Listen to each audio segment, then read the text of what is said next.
Good afternoon once again, ladies and gentlemen. We are back with another DataCast with a flurry of, no pun intended, trades this afternoon. A couple of them involving the Colorado Avalanche. We'll start breaking them down, starting off with the bigger one, in my opinion, a 1-for-1 swap between the Sabres and the Avalanche, as the Buffalo Sabres traded Casey Mittelstadt to the Avalanche in exchange for Bowen Byram. Two former top 10 picks, two good young players who are doing good things for the who were doing good things for their respective teams, and they make a 1-for-1 swap, filling each other's needs a little bit on both sides. We're going to break it down a little bit.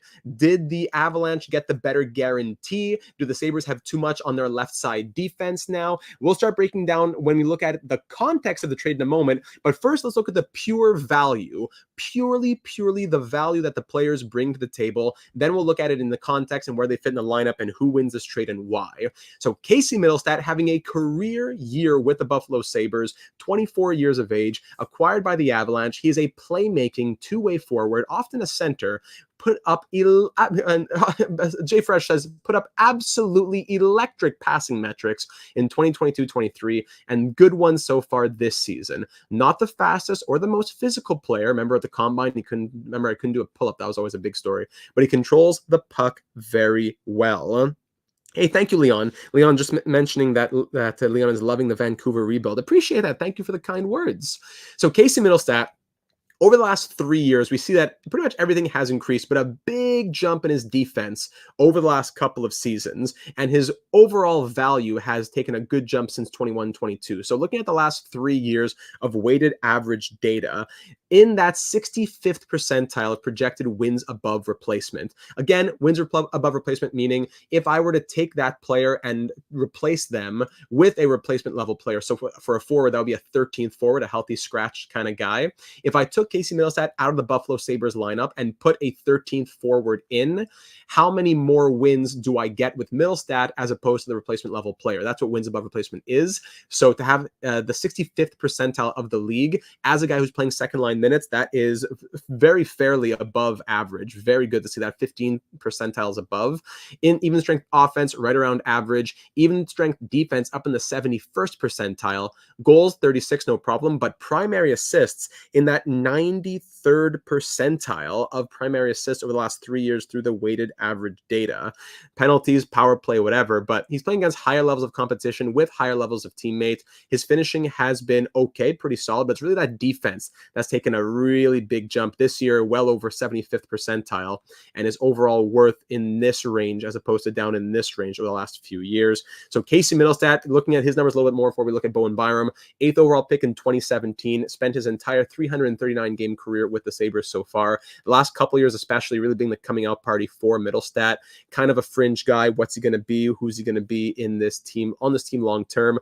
And this year in Buffalo, 47 points in 62 games. Yes, can take all the injuries into consideration, but he's leading the team in points with 47 in 62. Those great passing metrics, as we just mentioned there as well. If we look a little bit closer at the numbers at what Casey Mittelstadt is doing, we said he's doing it with solid ice time as well.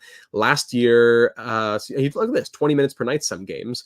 Last year, he was seeing more in the 15, even in the 16 range. This year, over 18 minutes of ice time per night. So not only is his game improving, he's being trusted with minutes a lot more. He can be, and he has been, a solid, reliable, true second lines NHL centerman. And that's exactly what the Avalanche went and picked up here. So when we look at the Avalanche's lines and actually look at their line combinations right here, because Ryan Johansson didn't really fill what they were hoping he would fill, he kind of turned into a depth guy. You got Ross Colton slotting up. You got players who shouldn't be in the top six kind of moving around.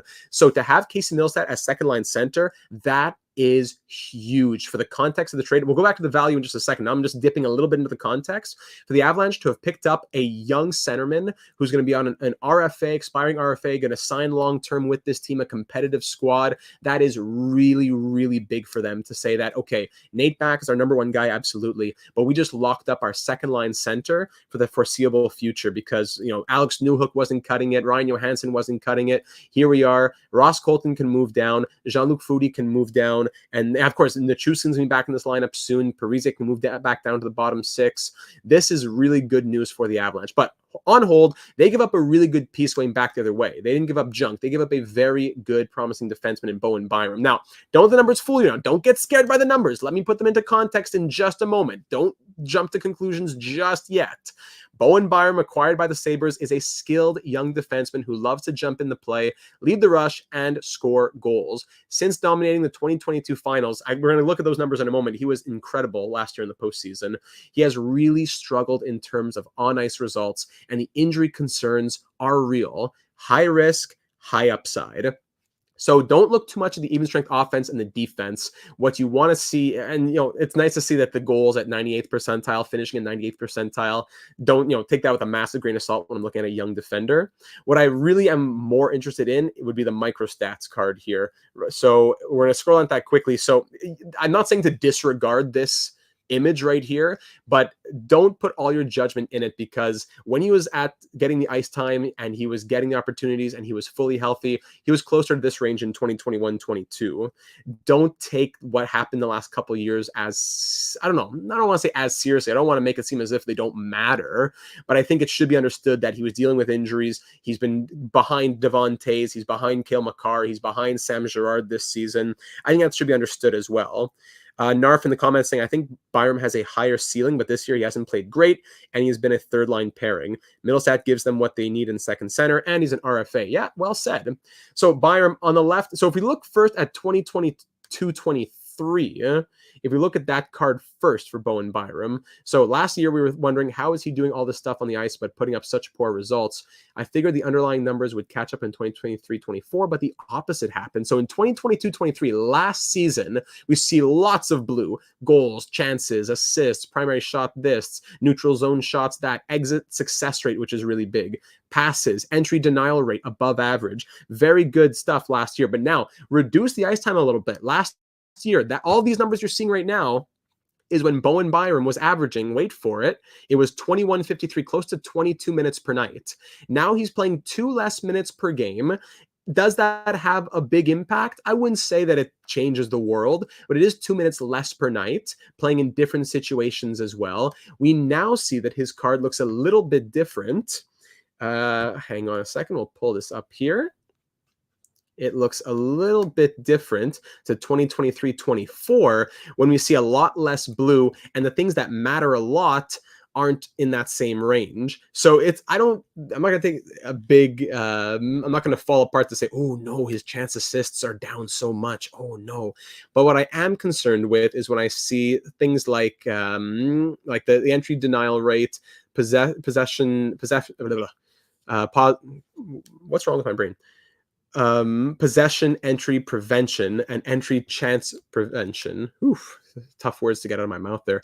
Those have dropped from average to above average to average to quite below average as well. So I think those are some of the more defensive and one of the more important things you want to take into consideration. Goals, chances, entries are all still high, but a lot of what he was doing well is now average to below average when it was average to well above average in the 60s, 80s. Now we're seeing numbers that are closer into the 20s, 30s, even 40s. So definitely the higher ceiling. The injury concern is there. I don't think that any young player who's dealt with injuries should be given a label for his entire career, but I do think that it is a consideration. Now, that being said, we also want to see the microstat card on Casey Mittelstadt. So let's start with 2022-23 last season. His passing metrics were elite. They've taken a step back, but how much of that is part of Buffalo's general slump this year? So last season, 99th percentile of primary assists, 97th percentile chance assists, 97th percentile high danger passes. This year, definitely a step back, I guess, down in the 80s and 70s. But when you take into consideration how he's playing more ice time on a bad team, I think that has to be part of it as well. So Casey Mittelstadt, still a very valuable piece. Give him the Colorado Avalanche squad, and put him as a full-time top 6 guy with whoever's going to be there, Nichushkin, Lehkonen, whoever it might be, even give him the power play minutes and all that, I think Casey Mittelstadt is going to thrive in that second line role with the Avalanche. So I think as of today, the value is very much in the favor of the Avalanche receiving Casey Mittelstadt. I think there's a big win for the Avalanche, not just saying there's a few elements here. Number one, they shed Bowen Byram and the risk that he has, as you know, the injuries that he's suffered. Number two, they get their second line center. And number three, they alleviate the logjam on the left side defense, because you got Taze here, you got Girard here, Jack Johnson was involved playing minutes on the third pair with Byram. So instead of having Johnson,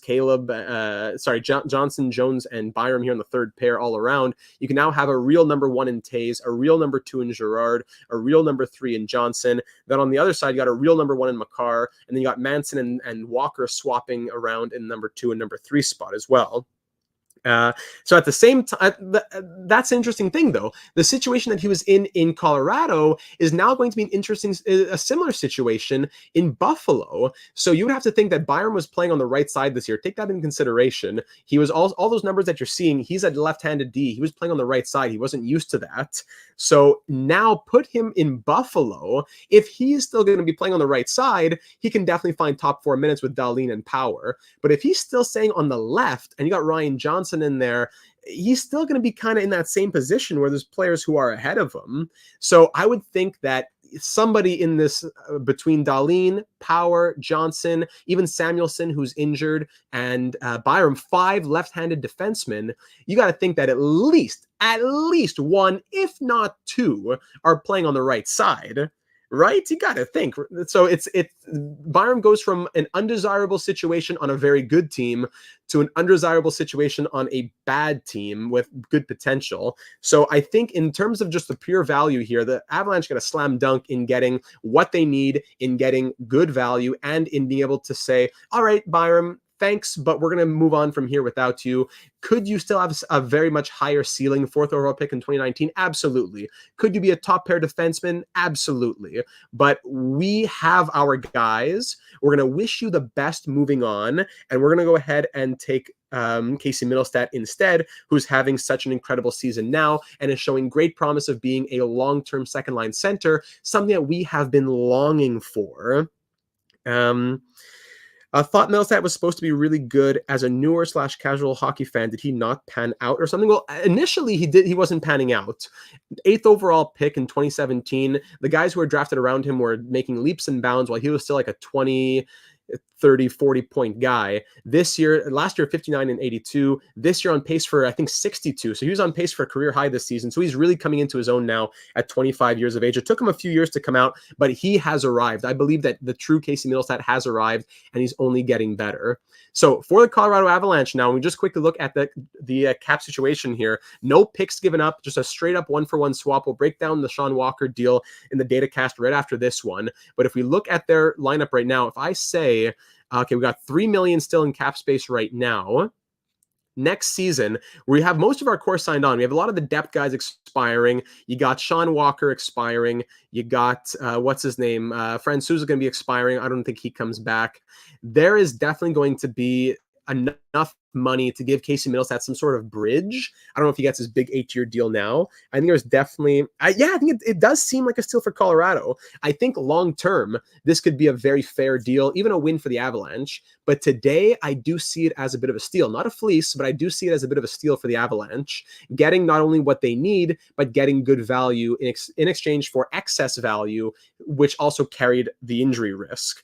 So Mittelstadt, I could see him signing some sort of 2-3 bridge deal, maybe 3, 4, 5 million. I don't think that's undoable for the Avalanche. I think especially got guys, good value deals like Miles Wood signed on for 2.5. You got Lehkonen at 4.5. The Avalanche are a scary team. How they've done business is very scary good.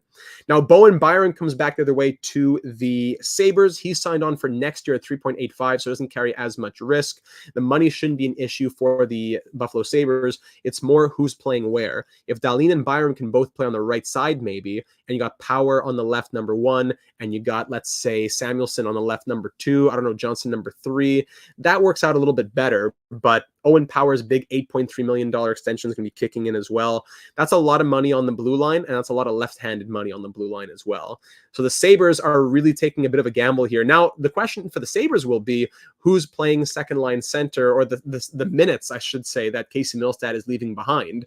Tage Thompson's your number one center. I suppose Dylan Cousins is there as your second-line center. Peyton Krebs will get a promotion to third line. He's been waiting for that. And I think that works out. I think he leaves a hole, but I don't think he leaves an unfillable hole. I still think you got to fix the wings here in Buffalo. You want to have stronger wings than just Greenway, Okposo in there. I think that's where Benson comes in, JJ Paterka in the future. Even Victor Olofsson could maybe get into the top 9 again. So Cousins moves up to, he will play second line center. That's not a big issue. It's more just the impact that Mittelstadt left behind. It's not that it's unfillable. It's just that you would hope that someone, when the Sabres are trying to be as competitive as they can be, let's say starting next season, can do what Mittelstadt was doing. Even Matthew Savoie in there, absolutely. So those are my thoughts on this trade, ladies and gentlemen. I think it is a steal for the Avalanche today, but I do think that it has the long-term ability to become a much more fair deal. Bowen Byram should not be thought of as some sort of bottom-of-the-pack third-pair D. He's a former 4th overall pick. He's only 22, for goodness sakes. I think Bowen Byram, fully healthy, playing in the right environment, being able to get big minutes, is going to be able to dominate. I'm going to show, I wanted to show that. He'll be able to dominate at the level that he showed in the 2022 postseason. Where was this? Hold on. Before I close out the data cast and move on to the next one, the last thing I want to show is the Bowen Byram stats. It might be, I'm scrolling the wrong way probably. Bear with me. You'll want to see these. I promise you will want to see these. This is where you'll get the true at his best Bowen Byram. Let me guess, it was right above me, right? Here it is. So back in June of 2022, when we were looking at the Avalanche versus the Lightning, the top 4 defensemen in the series were all from the Avalanche. Number 2 was Bowen Byram. His offense, his zone entries, zone defense, exits, special teams gave him a microstat game score of 7.0. Compare that to Hedman at 5.2, Sergachev at 3.5, et cetera, et cetera, et cetera. Even McCart 8.5, even Devon Tays at 6.8. Bowen Byram, yes, he was the man. He led the Avs in time on ice in the 22 playoffs. Yes, exactly, Jack. He's 22. He's ready for his burial soon enough. So that is the Bowen Byram that we can see. If that's the Bowen Byram that the Avalanche just traded, it is a much more fair trade. But even if this is the Bowen Byram that the Avalanche trade away, I still think it's a good trade for the Avalanche because it's excess value. You've committed to Makar, you've committed to Byram, you've committed to Girard. This is excess value. It's not throwaway value, but it's excess value. The Sabres get Byram. I'm not sure if the Sabres are the perfect match for Byram, but Mittelstadt's a great, and I mean great, if not perfect match for the Avalanche. So Bowen Byram can be incredible. Don't let the last couple seasons skew your mind. Bowen Byram can be that guy. Now, will he get that opportunity in Buffalo? Where does he fit on their blue line? That's the real question. That's the real question. But in general, no matter the player that Bowen Byram becomes, I'm not sure if you could say that this is a loss for the Avalanche, unless Mittelstadt were to somehow fall apart, which he seems to be only getting better and better and better. Now at 25 years of age, he's found his way. This is the time to make an investment on Casey Mittelstadt. And the Sabres, I guess maybe they weren't sure if they could keep him long term. They couldn't commit to giving him big top 6 minutes with Thompson and Cousins needing to get them. I don't know.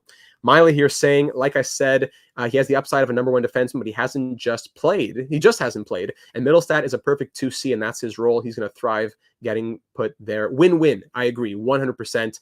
For me to fully say that it's also a win for the Sabres, I got to see how those defensemen, those 5 left-handed defensemen are all utilized. Not only is that 5 top 4D, that's 5 left-handed top 4D. So the Sabres have a lot of excess there.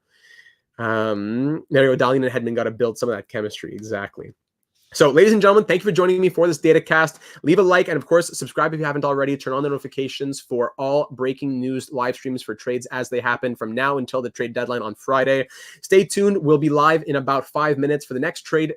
Again, with the Avalanche, we'll break down the Sean Walker trade. So make sure you're subscribed to always be made aware of those uploads. Leave a thought down here in the comments or join us in the Discord server to discuss further. What do you think about this trade? Who wins and why? If you're a Sabres fan or an Avalanche fan, how are you feeling? Let me know down in the comments, and we'll be back in a few minutes with our next data cast. Thank you for joining me this afternoon, and we'll be talking soon.